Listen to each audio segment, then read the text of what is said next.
So, my dear brothers and sisters, for most of you actually know that sometimes back I was sharing a lot of things about President Trump and showcasing some of the ideals that he is standing for, which actually resonated with me. And one of the greatest ideal that I actually made me support him was even though I did not vote for him. I did not vote for him because I'm way far in Africa. I'm in Africa and he's all the way in the US. I pay taxes in Africa, in Kenya, and I don't pay taxes in America. But the only thing that I supported this guy was his advocacy for gender. And I remember when he spoke of the gender, that there shall be only two genders in America. That is male and female. Issues to do with abolition of what we call these other things. That is the key and the main thing as to why I was supporting this man. And I'm so happy that he has announced it. He's a man of his word. He announced it. And most of the time is that it is always good to stand by your word, whether it is wrong or right. It is good because that is what defines a leader. You stand by your word. When you are campaigning and when you are right in the office, you stand by those words and all that. And that is what the Lord is actually, excited in. The Lord is excited with people who stand with their words. If it is no, it is a no. If it is yes, it is yes. But you should not be in between like most of our let me just say our African leaders. They're just too much in between. They cannot speak their minds, most of them. But if it is one, you'll find only one or two that they are capable of speaking of their minds. But the rest are just gray. They're neither hot nor cold. Speak your mind, even if it is wrong. Speak it and stand by it and support it and defend it. And that is why some of the African nations are so much fond of Trump. Do you know why? Because he's a man of his word. He stands by what he believes in. He stands by his word. He stands by his word. You may not agree with some of his policies and all that. Like personally, I don't agree with some of the so-called executive orders that he has signed recently. More so, abolition of the US aid. But I respect him because he's a man of his word. Because that is what the scriptures are saying, that you should be a man of your word. Stand by what it is actually true. Stand by it. What you believe in, stand by it. But you should not be swayed around with every wind of doctrine that comes your way. You're just swayed around. Now, I would like you just to listen to this clip. This was when he was giving his speech, his inauguration speech, and listen to these facts that this man is actually spilling here. Please welcome. Duties and revenues, it will be massive amounts of money pouring into our treasury, coming from foreign sources. The American dream will soon be back and thriving like never before to restore competence and effectiveness to our federal government. My administration will establish the brand new Department of Government Efficiency.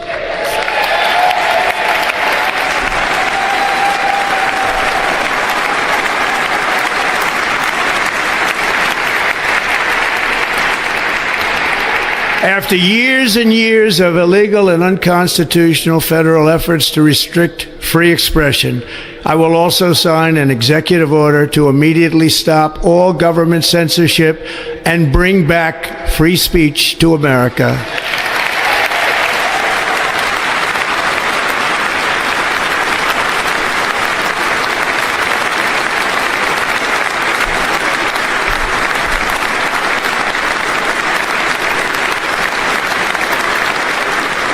Never again will the immense power of the state be weaponized to persecute political opponents. Something I know something about. We will not allow that to happen. It will not happen again. Under my leadership, we will restore fair, equal, and impartial justice under the constitutional rule of law.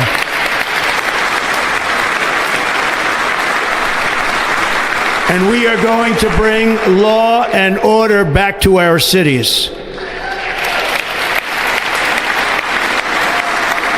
This week, I will also end the government policy of trying to socially engineer race and gender into every aspect of public and private life.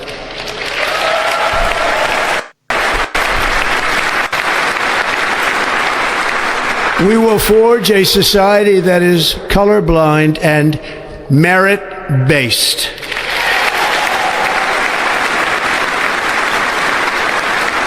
As of today, it will henceforth be the official policy of the United States government that there are only two genders, male and female. You heard what the guy says. Yeah, they are going to stop issues to do with gender engineering, confusing young minds. What a society. Pollution and very horrible societies.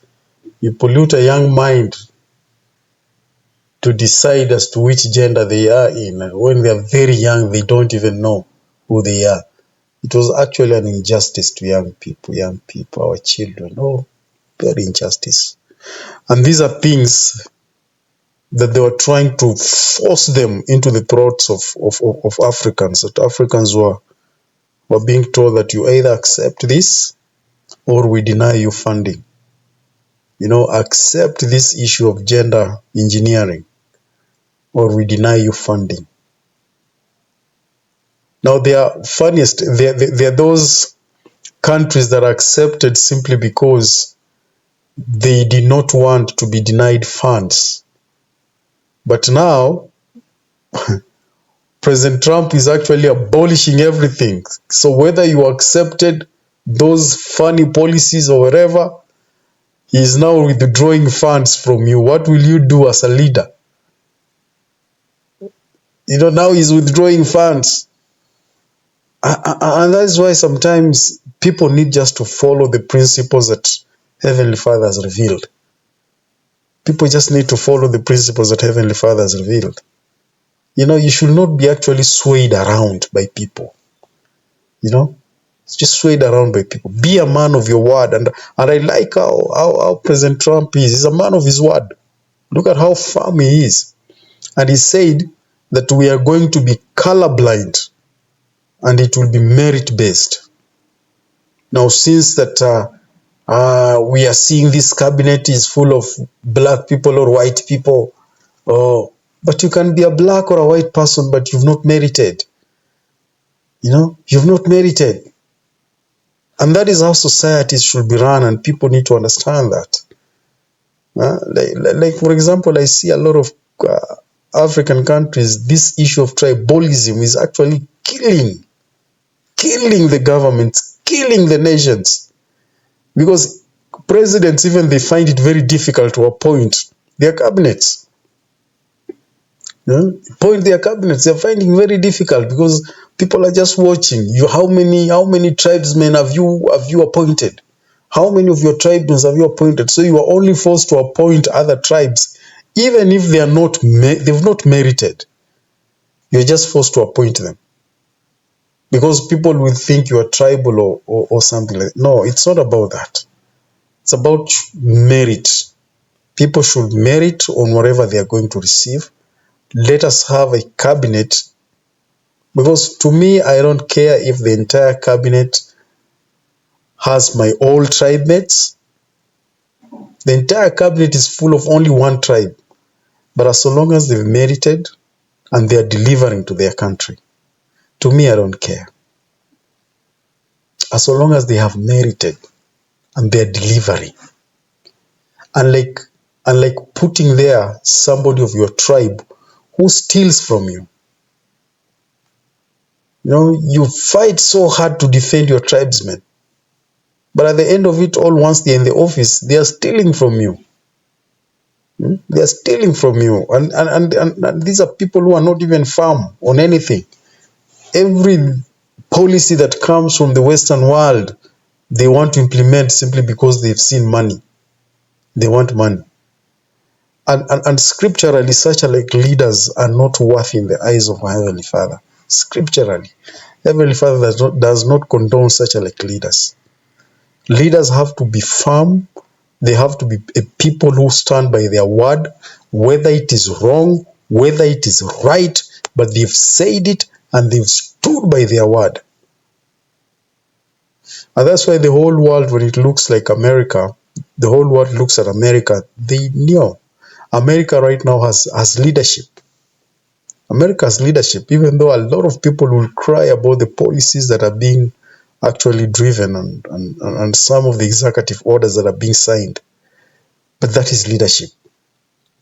This is leadership that is actually exemplified by those other form of leaderships, the former leaderships that Americans used to have, like the days of Ronald Reagan, the days of Ronald Reagan, the days of Jimmy Carter, the days of Eisenhower, firm leadership. And those firm leaderships are the ones that made America flourish. Because such like a people, those are the people that the Lord will use. People who are firm. They may not be believers, but you'll find that there are some of the policies they are using, they are actually inspired of God. Like abolishing this thing called LGBTQ. I think that was inspired. That was inspired. Genders should only be two, male and female. That's it. That's it. It will only take a crazy human being to not, agree with President Trump on that. Only a crazy human being. There was a young boy who went in my home area, a young man who went to university. He was raised very well according to culture, and he passed his exams very well. And he was, in our village there, in our homes here, most of the time when you're born in the village, you go to school in the village, and the only way out for you to get out of the village is either college or university. That is the only way out for you to get out of the village. And that's why a lot of young men will study, because people want to make it out of the village. So the only way out is through education. And when you actually pass very well, you either go to a university because universities are in the city, or to the colleges because colleges are also in the city. So this young man went to university in the city. That is exactly the capital city. That is Nairobi city. And when he reached there, he found these other things that are being, spoken there. That if you accept to do this, you will be getting a lot of money. And this young man had come from a poor background. So what happened is that he was actually converted into this thing called LGBTQ thing. He was converted into it. And at one time he goes back home, and the mother looks at him. The boy had changed himself, to be a lady.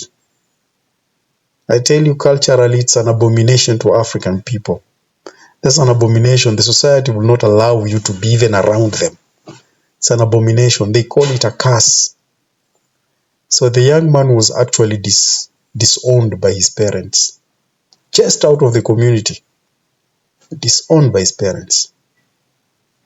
Because of that.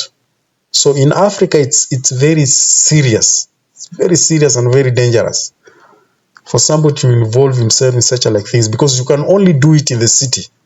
But when you go back to the village, I tell you, the warriors will kill you. Because the community will just send warriors to you and they will finish you because you are a shame to their community.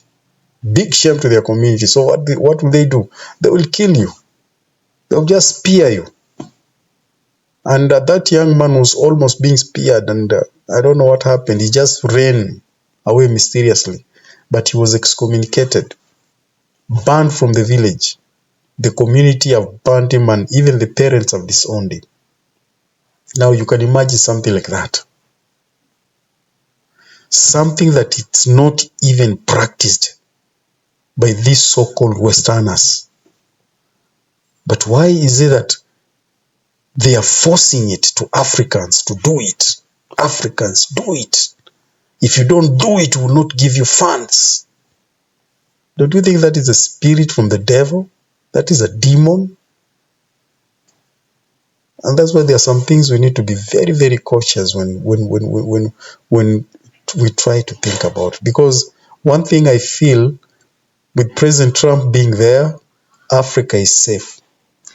Leave alone the finances and all that, but Africa is safe. Because this is a man who has very clean policies. Some of the policies may look crazy, but the policies that are relative to the way of living in a society, he has very clean policies. Very, very clean policies. And this is a man who doesn't have any hidden agenda. He doesn't have any hidden agenda like to bring other nations down. But what he has is just for the greatness of his own nation, which every president in the world must do. Must work towards the greatness of your own nation. Don't be dependent, a tool to be acted upon.